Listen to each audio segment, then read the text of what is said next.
Hello everyone, this is Virendra Kumar Tiwari. आज हम लोग chapter number 2 basic accounting terms के बारे में पढ़ेंगे। और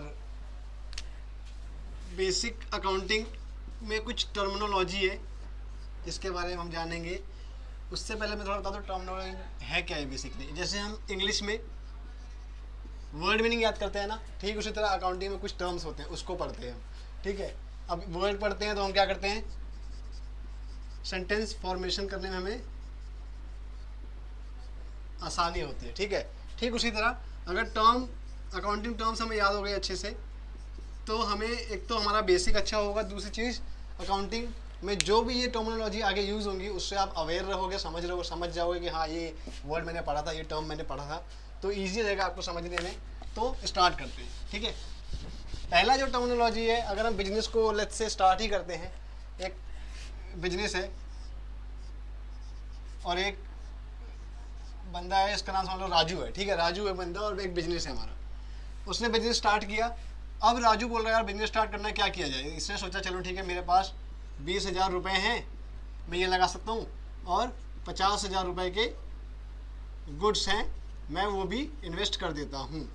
ठीक है, अब जो ये इसने बिजनेस में अपने लगाया है ना, ये सारी चीज़ें, ये जो चीज़ें लगाई है बिजनेस में इसने इन्वेस्ट किया, इसको हम क्या कहते हैं, कैपिटल। क्या कहते हैं, कैपिटल। उससे पहले राजू जाने थे। राजू कौन है, राजू कौन है, ओनर है। कौन है, ओनर, मतलब मालिक हो गया कंपनी का। और इसको हम क्या कहते हैं, प्रोप्राइटर भी कहते हैं। ठीक है, सोल प्रोप्राइटर भी कहते हैं, ओनर भी कहते हैं। तो ये क्या है, कंपनी का मालिक है। और ये क्या, कैपिटल क्या कर रहा है, इन्वेस्ट कर रहा है किस में, बिजनेस में। ठीक है, अब ये जानते हैं हम, जो ये इन्वेस्टमेंट कर रहा है ये दो तरीके से करता है।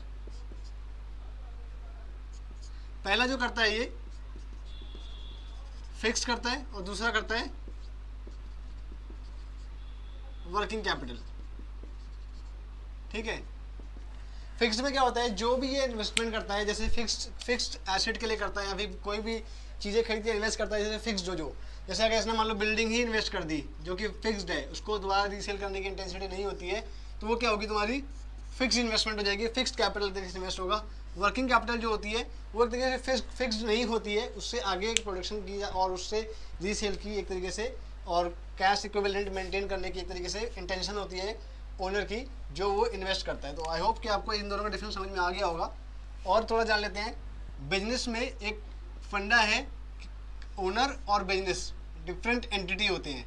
बिजनेस अलग है, ओनर अलग है। ठीक है, इसके बेस पे क्या होता है, जो भी अमाउंट इसने इन्वेस्ट किया है, राजू ने इन्वेस्ट किया है बिजनेस में, बिजनेस का क्या बनता है, लायबिलिटी बनती है। क्या बनती है, लायबिलिटी बनती है कि जो भी चीज़ें राजू ने इन्वेस्ट की है वो वापस पे बैक करे राजू को। बिजनेस की एंटिटी, बिजनेस का एक तरीके से जिम्मेदारी बनती है कि वापस करे राजू को, क्योंकि उसने इन्वेस्ट किया है। और इसलिए कहते हैं क्योंकि हमारे एक, मैं आगे आपको चैप्टर नंबर 3 पढ़ाऊंगा, उसमें बताऊंगा जो प्रिंसिपल है एक हमारा डिफरेंट एंटिटी प्रिंसिपल, जो एक तरीके से डिवाइड करता है ओनर और बिजनेस को अलग अलग। ठीक है, तो ये कुछ चीज़ें थी इससे रिलेटेड। और इसमें एक फॉर्मूला है जो आगे आप पढ़ोगे, capital equals to asset plus liability. ठीक है, ये एक फॉर्मूला है जिसके बारे में एक अकाउंटिंग इक्वेशन नाम का चैप्टर, उसके बारे में इसके हम डिटेल में पढ़ेंगे। इसके ऊपर ही सारा होगा जो भी होगा। और इसको जो हम कहते हैं कैपिटल जो इन्वेस्टमेंट होती है, इसको हम क्या कहते हैं, एक और इसके कुछ नाम है, ओनर्स इक्विटी भी कहते हैं। ठीक है, इसको हम ओनर्स इक्विटी भी कहते हैं। तो ये कुछ था जो देखिए से कैपिटल के बारे में मैंने आपको बताया कि कैपिटल इन्वेस्टमेंट कैसे की जाती है, क्या क्या कैपिटल में होता है। तो आई होप आप समझ गए होंगे। सेकंड टर्म है जो हमारा, वो है ड्राइंग्स। इससे मिलता जुलता ही है, आपको आसानी से समझ में आ जाएगा। ड्राइंग्स में क्या होता है आपका, जैसे अब राजू ने इन्वेस्टमेंट किया था। ठीक है, अब राजू को मान लो एक ये बिजनेस हो गया हमारा। अब राजू ने इन्वेस्टमेंट कर दिया 10,000 रुपये कैश, 15,000 रुपये के गुड्स। ठीक है, अब ये चीज़ें राजू ने क्या की, इन्वेस्ट कर दी अपने फर्म में। ये दोनों जो भी इसने एक तरीके से इन्वेस्टमेंट कर दिया। अब राजू क्या करता है, उसको एक जरूरत पड़ती है, बहुत इंपॉर्टेंट काम आ जाता है। वो क्या करता है, 2,000 रुपये कैश और 2,000 रुपये के गुड्स क्या करता है, विड्रॉ कर लेता है।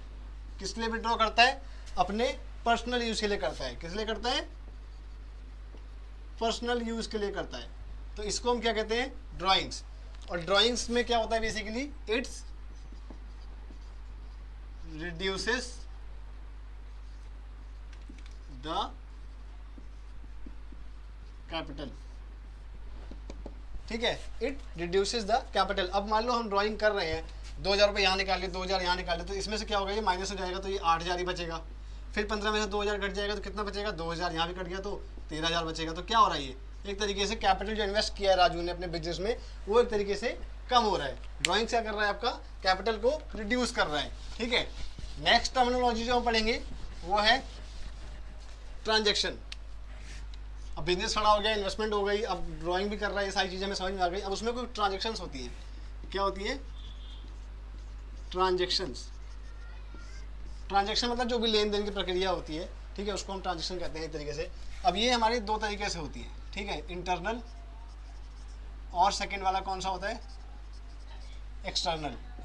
इंटरनल ट्रांजेक्शन और एक्सटर्नल ट्रांजेक्शन। इंटरनल ट्रांजेक्शन में जो होता है आपका, इसमें हर ट्रांजेक्शन में दो पार्टीज होती है, ये चीज़ जानना बहुत इंपॉर्टेंट है। जितने भी ट्रांजेक्शन होते हैं उसमें दो पार्टीज होती है।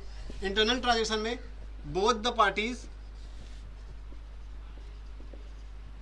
Are from inside the firm only, ठीक है। दो पार्टी क्यों बोला मैंने, क्योंकि अब मान लो एक बंदा बेच रहा है तो एक बंदा खरीद रहा है, तो इसमें दो पार्टी की इन्वॉल्वमेंट होती है और उसी तरीके से हमारा डबल एंट्री सिस्टम चलता है, ठीक है। तो इसलिए दो पार्टी होती है इसमें। तो both the parties are from inside the firm. अब देखो, अगर मान लो कंपनी में एक तरीके से डेप्रिसिएशन हो रहा है, मैंने इसका एग्जाम्पल आपको पहले भी दिया था, डेप्रिसिएशन हो रहा है या फिर एप्रिसिएशन हो रहा है, यानी कि फिक्स्ड एसेट में फिक्स्ड एसेट की वैल्यू जो है वो एक तरीके से गिर रही है और अप हो रही है, तो ये क्या है, ये ट्रांजेक्शन ही है जिसको हम रिकॉर्ड करते हैं अपने बुक्स ऑफ अकाउंट में। वो एक तरीके से इंटरनली हो रहा है, विद इन द फर्म हो रहा है, उसके एक तरीके से फिक्स्ड एसेट में अप एंड डाउन हो रहे हैं। तो एक तरीके से ये इंटरनली ट्रांजेक्शन है, जो क्या कहते हैं, both the parties are from inside the firm only. अब एक्सटर्नल में क्या होता है, इसमें बोथ द पार्टीज में कौन कौन होता है, one party belongs to firm and another from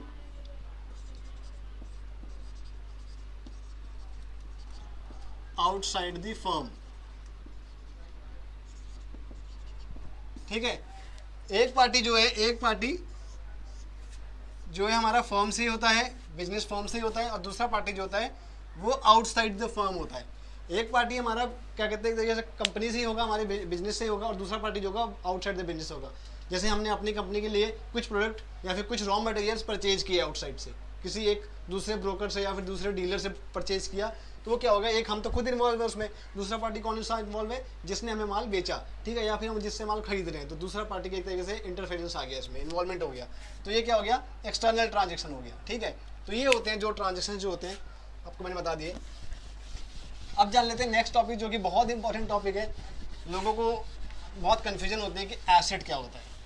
asset क्या होता है उसके बारे में जानते हैं। एसेट, अगर मैं सिंपल भाषा में बताऊं, संपत्ति, जो भी अगर फर्म की संपत्ति है उसको हम एसेट कह सकते हैं, ठीक है। अब एसेट एक संपत्ति है, तो ये एसेट क्या कहते हैं, आपके तीन पार्ट्स में डिवाइड होते हैं, ठीक है। कितने पार्ट में डिवाइड होते हैं, तीन पार्ट्स में, ठीक है। पहला होता है करंट एसेट, फिर होता है नॉन करंट एसेट, थर्ड होता है आपका फिक्टिशियस एसेट्स, ठीक है। तीन टाइप के एसेट्स होते हैं, ठीक है। इसके बारे में थोड़ा हम बातें पढ़ेंगे। इन दोनों को पहले जान लेते हैं क्या होते हैं। करंट एसेट क्या होते हैं आपके, करंट एसेट आपके जो कैश में कन्वर्ट हो जाए, जो एसेट कैश में विद इन एन ईयर, जैसे आपका फाइनेंशियल ईयर में बताया था कि 1 अप्रैल से शुरू होता है और 31 मार्च तक चलता है, ठीक है। 1 अप्रैल को शुरू हुआ आपका फाइनेंशियल ईयर और 31 मार्च तक चलता है। जो भी एसेट इस टाइम से लेकर इस टाइम पीरियड तक इजीली कन्वर्ट हो जाए कैश में विद इन एन ईयर, अगर वो कैश में कन्वर्ट होता है तो वो क्या होता है, आपका करंट एसेट होता है। और नॉन करंट एसेट क्या होता है, जो इस पीरियड में कन्वर्ट ना होके आगे भी बहुत टाइम लगे कन्वर्ट होने में, विद इन एन ईयर नहीं होता, 1 साल से ज़्यादा जिसको टाइम लगता है कन्वर्ट होने में, उसको कहते हैं फिक्स एसेट। ठीक है, नॉन करंट एसेट समझ गए हम लोग क्या होता है, the asset which can not be converted into cash और in cash equivalent in financial year, during financial year. ठीक है, ये हो गया कुछ इसके बारे में। करंट एसेट वो होते हैं जो भी फाइनेंशियल ईयर में कन्वर्ट नहीं होते इजीली कैश और कैश इक्विवेलेंट में, उसको हम करंट एसेट कहते हैं। नॉन करंट एसेट क्या होते हैं, ये फर्दर डिवाइड होते हैं। ठीक है, ये फर्स्ट होता है आपका फिक्स्ड एसेट और सेकंड होता है नॉन करंट इन्वेस्टमेंट। क्या होता है, नॉन करंट इन्वेस्टमेंट। ठीक है, सही लिख दूंगा, थोड़ी राइटिंग मेरी अच्छी नहीं है, I know, I am working on it but still. Fixed asset और नॉन करंट इन्वेस्टमेंट। ठीक है, दो हमारे नॉन करंट एसेट्स होते हैं, पहला होता है फिक्स्ड एसेट और दूसरा होता है non current investment. Non current investment क्या होता है आपको बता दूं, नॉन करंट इन्वेस्टमेंट वो होता है जो भी इन्वेस्टमेंट एक्सटर्नली यूजर्स जो भी हमारे होते हैं, वो जो इन्वेस्टर्स होते हैं, मैंने आपको बताया था पोटेंशियल इन्वेस्टर्स जो होते हैं, वो हमारे फॉर्म में आके अगर इन्वेस्ट करते हैं for the longer period of time, like borrowings, debentures वगैरह जैसे होते हैं हमारे, हम बोरो करते हैं, डिवेंचर्स हो गए, शेयर होल्डर्स हो गए, जो लॉन्गर पीरियड टाइम के लिए चलते हैं, वो होते हैं हमारे नॉन करंट इन्वेस्टमेंट्स। ठीक है, फिक्स्ड एसेट क्या होते हैं, ये दो तरीके से होते हैं। पहला होता है टेंजिबल एसेट, दूसरा होता है इनटेंजिबल एसेट। ठीक है, पहला कौन सा होता है, टेंजिबल, दूसरा होता है इनटेंजिबल। अब टेंजिबल क्या होता है, टेंजिबल एसेट में आपके आते हैं जो भी चीज़ें हम छू के टच करके फील कर सकते हैं। जैसे मान लो मेरा एक तरीके से बिजनेस ऑर्गेनाइजेशन है और उसके अंदर मेरी एक बिल्डिंग है, बिल्डिंग को मैं छू सकता हूँ, देख सकता हूँ, हाँ अवेलेबल है, मेरा आंखों से दिख रही है, तो मैं उसको फील कर सकता हूँ, तो मैं समझ सकता हूँ वो मेरी संपत्ति है और मैं उसको देख के फील कर रहा हूँ, समझ रहा हूँ कि हाँ ये मेरे पास संपत्ति अवेलेबल है और मैं उसको देख रहा हूँ, फील कर सकता हूँ, टच कर सकता हूँ, जिसके अंदर फिजिकल एग्जिस्टेंस हो, वो होती है हमारी टेंजिबल एसेट्स। इनटेंजिबल एसेट्स क्या होती हैं, जिसको मैं देख नहीं सकता, फील नहीं करता, बट वो एक तरीके से हमारी संपत्ति होती है, हमारे को ग्रोथ करने में हेल्प करती है, प्रॉफिट अर्न करने में हेल्प करती है, वो होती है हमारी इनटेंजिबल एसेट, जिसको हम देख नहीं सकते, विच कांट बी सीन और टच्ड। ठीक है, और विच कैन बी सीन और टच दैट इज टेंजिबल, और विच can't be seen in touch that is intangible. ठीक है, तो टेंजिबल एसेट के कुछ एग्जाम्पल बताता हूँ मैं आपको। मैंने आपको ये बताया बिल्डिंग, मशीनरी एक्सेट्रा। ठीक है, ये सारे कुछ हमारे फिक्स एसेट के टेंजिबल एसेट्स होते हैं। और फिक्स एसेट के इनटेंजिबल एसेट जो होते हैं हमारे, वो कौन से होते हैं, वो होते हैं फर्स्ट और most important that is goodwill, trademark, patent, copyright. ठीक है, ये सारे कुछ होते हैं टर्म्स जो आपको पता होगा। ये सारे हमारे क्या होता है, टेंजिबल और इनटेंजिबल होते हैं। गुडविल क्या होता है, एक तरीके से मार्केट में जो तुम्हारी वैल्यू है उसको हम गुडविल कहते हैं। ठीक है, आपको आप बता देता हूँ मैं गुडविल क्या होते हैं। और ट्रेडमार्क जैसे कि आपने कुछ एक तरीके अपने नाम का कुछ एक तरीके से वो करवा लिया, पेटेंट करवा लिया और आपको एक तरीके ऑथेंटिक हो गया आपका एक तरीके से ऑर्गेनाइजेशन, तो वो सारी चीज़ें होती हैं जो इनटेंजिबल होते हैं, जिसको आप छू और टच नहीं कर सकते। आपकी मार्केट में कितनी गुडविल है, लोग आपको कितनी इज्जत करते हैं, लोग आप लाइक आपकी कंपनी में कितने ज़्यादा जानने वाले हैं, ये सारी चीज़ें क्या है, गुडविल है। आप उसको देख सकते हैं, फिर उसको फील कर सकते हो, दैट्स इट। ठीक है, तो इनटेंजिबल एसेट क्या होते हैं, अगर मैं उसको डिफाइन करूँ तो the asset which can't be touch and feel।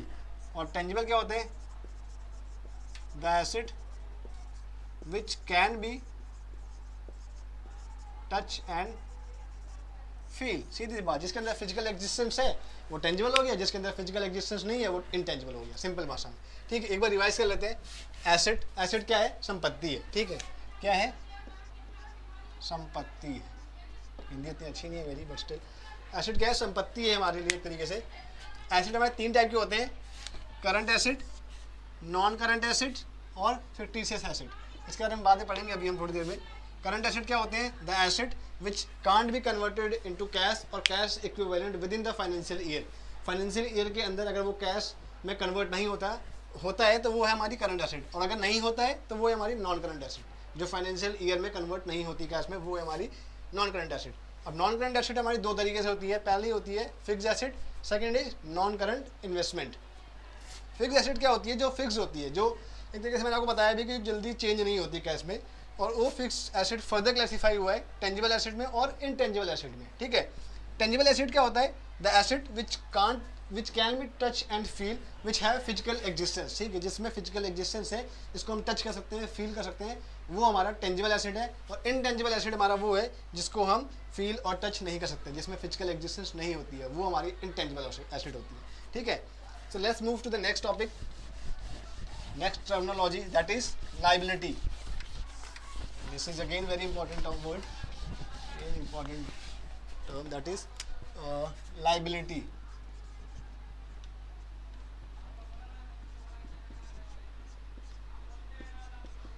ठीक है, लाइबिलिटी एक तरीके से जिम्मेदारी होती है कि फर्म को किसको किसको पैसे देने, एक जिम्मेदारी होगी कि हाँ यार उससे मैंने माल खरीदा था, अब उससे मेरे को वापस मेरे को पैसे देने थे, तो हमारी जिम्मेदारी बन जाती है। एक तरीके से हमारी एक लाइबिलिटी होती है, हम एक लाइबल होते हैं किसी को पैसे वापस करने की। ठीक है, तो ये लाइबिलिटी होती है हमारी। एक तरीके से लाइबिलिटी हमारी दो टाइप की होती है, इंटरनल और एक्सटर्नल। ठीक है, एक्सटर्नल। इंटरनल लाइबिलिटी में कौन कौन सी होती हैं? अभी मैंने आपको थोड़ी देर पहले एक बताया था, सबसे पहला टॉपिक बताया था कैपिटल के बारे में। कैपिटल जो कि क्या होती है? लाइबिलिटी होती है। कैपिटल जो इन्वेस्ट करता है ओनर, वो कैपिटल जो फर्म होती है, फर्म की लाइबिलिटी होती है कि वापस वो पे बैक करे ओनर को। तो ये हमारी इंटरनल लाइबिलिटी है। क्या है? इंटरनल। जो ओनर है वो हमारा एक तरीके से क्रेडिटर है, या क्रेडिटर क्या है मैं आपको इसके बाद बताता हूँ। ओनर है, वो ओनर को अगर पैसे देने हैं तो वो क्या होगा? एक तरीके से लाइबिलिटी ही है। वो क्या होती है? इंटरनल लाइबिलिटी, जो फर्म के अंदर ही है, वो है इंटरनल लाइबिलिटी। एक्सटर्नल लाइबिलिटी हमारी दो तरीके से होती है, जैसे हमने current asset non current asset पढ़ा था, ठीक उसी तरीके से करंट लाइबिलिटी और नॉन करंट लाइबिलिटी। ठीक है, एक्सटर्नल लाइबिलिटी हमारी दो तरीके से होती है, करंट और non current liability. Current liability same उसी तरह, अगर ये फाइनेंशियल ईयर है 1 अप्रैल में और 31 मार्च तक, अगर जो भी लाइबिलिटी, जैसे करंट लाइबिलिटी है, इसको हम क्या करते हैं? ये वो लाइबिलिटी होती है जो पे बैक हो जाती है विद इन द ईयर, जिसको हम पे कर देते हैं, या फिर उसको हम एक तरीके से लाइबिलिटी तब खत्म हो जाती है, ये 1 साल के अंदर अंदर वेव्ड अप हो जाती है, खत्म हो जाती है। ठीक है, इसका इससे तो सिर्फ 1 साल तक का होता है, जिसका इसको हम क्या कहते हैं? मोर देन 1 ईयर तक कैरी ऑन करते हैं, 1 साल से भी आगे तक कैरी ऑन करते हैं, इसको हम कहते हैं नॉन करंट लाइबिलिटी। ठीक है, ये क्या होता है? मोर देन 1 ईयर होता है, और ये क्या होता है? सॉरी मैंने उल्टा बोल दिया, ये क्या कहते हैं? लेस देन 1 ईयर होता है, और ये क्या होता है? मोर देन 1 ईयर होता है। ठीक है, करंट एसेट क्या होता है? With in an year wind up हो जाता है, वेव्ड अप हो जाता है। और क्या कहते हैं? नॉन करंट जो हमारी लाइबिलिटी होती है वो मोर देन 1 ईयर चलती है, जैसे लॉन्ग टर्म लाइबिलिटी जिसे हम कह सकते हैं बोरोविंग्स। लॉन्ग टर्म बोरोविंग्स जो होती है हमारी, इक्विटी, शेयर होल्डर्स, डिबेंचर्स, ये सारे हमारे लॉन्ग टर्म होते हैं। और ये करंट एसेट करंट लाइबिलिटी हमारी क्या कहते हैं? बहुत शॉर्टर पीरियड ऑफ टाइम के लिए होती है ना। ये सारी चीज़ें हमारी होती हैं जैसे एक्सटर्नल लाइबिलिटी में। तो आई होप लाइबिलिटी आपको समझ में आ गई होगी। नेक्स्ट जो मैंने आपको बताया था क्रेडिटर के बारे में, उसको पढ़ते हैं थोड़ा सा। उससे पहले हम जानते हैं डेटर क्या होते हैं। ठीक है, डेटर, इसमें ना बी साइलेंट होता है। ठीक है, बी साइलेंट होता है, इसको हम प्रोनाउंस डेटर करते हैं, नॉट डेप्टर, इसको डेटर बोलते हैं। ठीक है, डेटर एक तरीके से कौन होता है? जिससे हमें पैसे लेने होते हैं, इसको मैं क्या बोलूँगा? देनदार। ठीक है, जो हमें पैसे देगा वो कौन होता है? डेटर होता है। ठीक है, जिससे हमें पैसे लेने होते हैं वो हमारे लिए डेटर होता है। ये एक तरीके से हमारे लिए एसेट होता है। ठीक है, कौन होता है? करंट एसेट होता है। कौन सा एसेट होता है? करंट एसेट होता है। ठीक है, क्योंकि ये एक ऐसा पर्सन होता है, डेटर ऐसा पर्सन होता है जो कि हमें एक तरीके से बस फाइनेंशियल ईयर तक के लिए हमसे कर्जा लेता है, और हमसे कोई माल 1 साल के अंदर, मतलब माल खरीद के 1 साल के अंदर ही उसको पे बैक कर देता है। तो वो होते हैं कौन? डेटर, जो विद इन एन ईयर पैसे पे कर दें, वो होते हैं हमारे डेटर। ठीक है, अब डेटर के बारे में थोड़ा जानते हैं। मान लो ये फाइनेंशियल ईयर है, 1 अप्रैल, 31 मार्च, ठीक है। अब मैंने यहाँ पे माल एक तरीके से सेल किया। क्या किया? सेल किया मैंने। अब मान लो मेरा नाम है मैंने बताया था राजू, ठीक है। अब मैंने जिसको बेचा है वो है श्याम। मैंने श्याम को माल बेच दिया, मैंने उसको सेल कर दिया। किस पे सेल किया है? क्रेडिट पे किया है, उधार मैंने बेचा है, ठीक है। कैश में नहीं बेचा, ध्यान रखना। डेटर हमेशा जब होता है वो जब क्रेडिट पे सेल होता है तभी होता है, ठीक है। क्रेडिट पे मैंने माल बेचा। अब मैं राजू हूँ, मैंने श्याम को माल बेचा, सेल किया मैंने, मान लो 10,000 रुपये का माल है, ठीक है। तो ये क्या हो गया? क्रेडिट सेल हो गया। क्या हो गया? क्रेडिट सेल हो गया। और जो श्याम है वो कौन है? मेरा डेटर है। मेरे लिए वो डेटर है श्याम, क्योंकि मुझे उससे पैसे लेने हैं, क्योंकि मैंने उसको माल एक तरीके से सोल्ड किया और उसने माल परचेज किया मुझसे, तो उसकी एक तरीके से लाइबिलिटी बन गई कि मुझे वो पे बैक करे विद इन एन ईयर, क्योंकि वो मेरा डेटर है और इसको हम क्या कहते हैं? करंट एसेट बोलते हैं, ठीक है। इसलिए ये पे बैक करेगा। और एक तरीके से सेल्स रिटर्न हो जाती है इसी में। सेल्स रिटर्न क्या होती है? सेल्स रिटर्न होती है हमारी, अगर मान लो मैंने श्याम को माल बेचा और इसने वापस कर दिया। जैसे मान लो मैंने इसको 10,000 रुपये का माल बेचा था, यहाँ पे दे सकते हो, 10,000 का माल मैंने बेचा था। अब इसमें इसने क्या किया? 5,000 के माल मुझे 5,000 के मान लो गुड्स जो है इसने मुझे वापस कर दिए, रिटर्न कर दिए। बोला भाई मेरे को 5,000 के माल चाहिए, 5,000 के गुड्स चाहिए, 5,000 का मुझे नहीं चाहिए। तो वो गुड्स जो इसने वापस किए हैं वो एक तरीके से सेल रिटर्न हो गया। मैंने सेल किया, मुझे वापस आ गया, तो ये क्या है? हमारा सेल रिटर्न है, ठीक है। जो गुड्स मैंने बेचे और उसने मुझे वापस कर दिया, वो क्या हो गया? हमारा सेल रिटर्न हो गया। अब क्रेडिट सेल हमारा आपको समझ में आ गया क्या होता है। श्याम कौन है? डेटर। डेटर क्या होता है आपको समझ में आ गया। नेक्स्ट टॉपिक जो है हमारा वो है क्रेडिटर। जो मैंने आपको ये बताया था कि इंटरनली जो होता है वो तरीके क्रेडिटर है। ओनर लाइक जो हमारा ओनर है वो एक तरीके से जो इन्वेस्ट करता है फर्म, उसके लिए एक तरीके से फर्म के लिए लाइबिलिटी है कि हाँ कैपिटल उसकी लाइबिलिटी है। जैसे बताया था क्रेडिटर कौन होते हैं, इसका हम जानते हैं। क्रेडिटर में क्या होता है? ये भी एक तरीके से करंट हमारे लिए क्या होती है? लाइबिलिटी होती है। क्या होती है? करंट लाइबिलिटी होती है। वो हमारे करंट एसेट होती है डेटर, और ये हमारे लिए करंट लाइबिलिटीज होती है, ठीक है। इसको हम क्या कहते हैं? लेनदार, ठीक है। ये हमसे पैसे लेते हैं, क्यों? क्योंकि हमने इनसे उधार लिया होता है। उस टाइम हमने सेल किया था तो उन्होंने हमसे उधार माल खरीदा था, हमसे उधार गुड्स परचेज किए थे, ठीक है। हमने सेल किया था। अब इधर क्या है? हम उल्टा परचेज कर रहे हैं। लेट्स से ये फाइनेंशियल ईयर है, ठीक है। इस with in the financial year मैं राजू, ठीक है, मैंने क्या किया? श्याम से गुड्स परचेज किए। 5,000 रुपये के गुड्स मैंने परचेज कर लिए, ठीक है।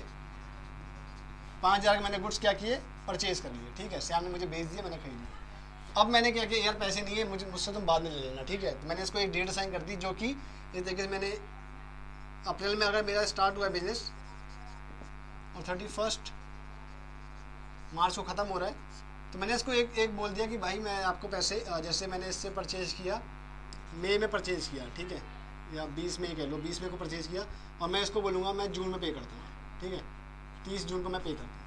तो मैंने इसको एक टाइम पीरियड दे दिया जो कि with in the financial year है, ठीक है। और मैं क्या हूँ? लाइबल हूँ उसको पे करने के लिए जो मैंने इससे कर्जा लिया है। तो ये क्या है? मेरा करंट लाइबिलिटी है कि मैं इसको विद इन द ईयर इसको मैं दे दूंगा अपने अकाउंट बुक्स ऑफ अकाउंट से एक तरीके से वेव ऑफ कर दूंगा कि हाँ मैंने लाइबिलिटी से ली, ये गुड्स मैंने परचेज किया, जो मैंने इससे गुड्स परचेज किया वो मैं इसको पे बैक कर दूंगा विद इन द ईयर, ठीक है। तो वो मेरी क्या है? करंट लाइबिलिटी है। करंट लाइबिलिटी हो गई। अब मान लो मैंने 5,000 के गुड्स में से 2,000 के गुड्स इसको मैंने क्या किए? वापस कर दिए। कितने के? 2,000 के गुड्स मैंने इसको क्या कर दिया? रिटर्न कर दिए। तो मैंने क्या किया यहाँ पर? उसको हम कहते हैं परचेज रिटर्न, ठीक है। परचेज रिटर्न जो नेक्स्ट टर्मिनोलॉजी है वो है हमारी रिसिप्ट्स, ठीक है, दैट इज रिसिप्ट्स। अब इसमें क्या होता है? ये हमारे दो टाइप के होते हैं, ठीक है।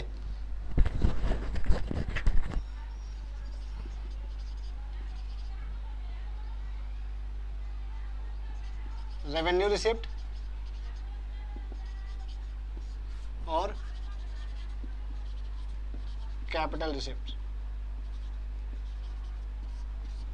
ठीक है। दो टाइप के रिसिप्ट्स होते हैं हमारे, रेवेन्यू रिसिप्ट्स और कैपिटल रिसिप्ट। रेवेन्यू रिसिप्ट क्या होता है? Amount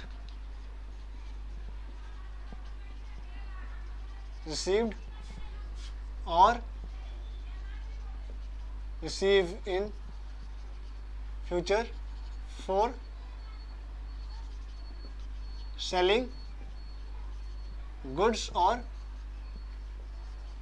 assets. ठीक है, रिसिप्ट्स वो होते हैं जो हमें पैसे या तो मिल चुके हैं या तो मिलने वाले हैं फ्यूचर में, किस बेस पे, जो हमने गुड्स बेचे हैं या फिर एसेट बेचे हैं। एसेट और गुड्स बेच के जो पैसे मिलते हैं या मिल चुके हैं उसको हम क्या कहते हैं, रिसिप्ट्स कहते हैं। ठीक है, अब उससे पहले जान लेते हैं रिसिप्ट्स क्या होते हैं। गुड्स और एसेट्स के बीच में थोड़ा डिफरेंस क्या होता है वो जानना बहुत जरूरी है, वो जानते हैं एसेट और गुड्स। ठीक है, एसेट क्या होता है, एक तरीके से हम जब भी एसेट खरीदते हैं या फिर गुड्स खरीदते हैं तो एसेट का एक ही मेन मोटिव होता है कि हम एसेट को कभी बेचने के लिए नहीं खरीदते हैं। अगर मैंने कोई भी अपने फॉर्म में एसेट लाया है खरीद के तो मैं उससे प्रोडक्शन करूंगा, रिप्रोड्यूस करूंगा उससे। जैसे मैंने मशीनरी खरीद के लेके आया फिक्स एसेट, तो मैं उससे क्या करूंगा, प्रोडक्शन करूंगा। बिल्डिंग लाया तो मैं वहाँ बैठ के प्रोडक्शन करूंगा, उसको मैं यूटिलाइज करूंगा। ठीक है, उसको बेचूंगा नहीं बिल्डिंग को। तो अगर मान लो मैं एग्जांपल लेता हूँ, और गुड्स क्या होते हैं, गुड्स को बेसिकली सेल के लिए होता है। इसमें क्या होता है, रीसेल नहीं होती है, इसमें रीसेल होती है। ठीक है, गुड्स को हम रीसेल करते हैं, एसेट को रीसेल नहीं करते हैं। अब फॉर एग्जांपल मैंने बिल्डिंग का एग्जांपल लिया था, बिल्डिंग मैंने खरीदी, मैं उसको यूज कर रहा हूँ, वहां पे मैं प्रोडक्शन हाउस मैंने खोल दिया, प्रोडक्शन कर रहा हूँ। अब वही गुड्स में अगर मैं बिल्डिंग की बात करूँ, अगर एक डीलर है उसका काम ही है बिल्डिंग को खरीदना और बेचना, तो वो क्या हो गया, उसके लिए गुड्स हो गया। मेरे लिए क्या है, वो एसेट है, क्योंकि मैं उसको यूटिलाइज कर रहा हूँ, किसके लिए, प्रोडक्शन करने के लिए। ठीक है, तो ये एक ऐसा एग्जांपल है। मान लो मैं कंप्यूटर ही लेता हूँ, कंप्यूटर हो गया तुम्हारा पर्सनल पीसी जैसे होता है, और एक यहाँ पे भी जो गुड्स है कंप्यूटर के बेस पे अगर देखा जाए, तो अगर ये रीसेल के लिए है या कोई कंप्यूटर का एक तरीके से होलसेलर है, उसके लिए क्या है, ये गुड्स है। मेरे लिए क्या है, ये एसेट है, क्योंकि मैं इससे अपना एक अकाउंट मेंटेन कर रहा हूँ। ठीक है, सिंपल। आई थिंक आप समझ गए होंगे कि एसेट और गुड्स के बीच क्या डिफरेंस होता है। अब जो भी अगर हम मान लो इन केस अगर हम अपने फिक्स एसेट और अपने एसेट को बेचते हैं, जिस दिन हम एसेट को बेचते हैं अपने, उससे जो पैसे आते हैं उसको हम कहते हैं कैपिटल रिसीट। एसेट को बेचेंगे तो क्या मिलेगा, कैपिटल रिसीट। गुड्स को अगर हम सेल आउट करते हैं तो क्या मिलेगा हमें, रेवेन्यू रिसीट।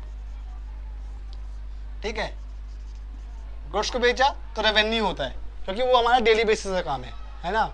वो एक तरीके से हमारा ऑपरेटिंग साइकिल है, जिसको हम सेल और क्या कहते हैं, परचेज की एक तरीके से फाइनेंशियल अपने ईयर में करते रहते हैं। बट गुड्स जो है वो हर साल में, मतलब लगातार साल भर बेचते नहीं है, उसका सेलिंग का पर्पस नहीं होता, उसका गुड्स का पर्पस क्या होता है, सिर्फ सेल करने का। तो वो रेवेन्यू अर्न करने का पर्पस होता है। इसमें क्यों कैपिटल बोला गया, क्योंकि एक फिक्स एसेट हम बेच रहे हैं, एक तरीके से कैपिटल इन्वेस्टमेंट हम बेच रहे हैं जो फिक्स्ड है हमारे लिए। ठीक है, तो आई होप आप समझ गए होंगे, कुछ मैंने 6-7 टर्मिनोलॉजी बताए हैं आपको। और नेक्स्ट लेक्चर में आपको मैं जो थर्ड टॉपिक था, हमारा थर्ड पार्ट था एक तरीके से एसेट का, deferred revenue expenditure, deferred revenue sorry fictitious asset, that is fictitious asset. और आगे हम पढ़ेंगे एक्सपेंडिचर, तो उसमें क्या है, डेफर्ड रेवेन्यू एक्सपेंडिचर। तो ये एक तरीके से कोरिलेटेड है, लिंक करते हैं एक दूसरे को, तो मैंने इसलिए इसको अवॉइड किया बताना। अभी नेक्स्ट लेक्चर में आपको मैं जरूर बताऊंगा इसके बारे में, और एक्सपेंडिचर जब बताऊंगा तो मैं इसके बारे में बताने के बाद दोनों के एक साथ कोरिलेट करूंगा और समझाऊंगा कि फिक्टिशियस एसेट और डेफर्ड रेवेन्यू एक्सपेंडिचर क्या होते हैं। ठीक है, तब तक के लिए स्टे ट्यून, स्टे सेफ।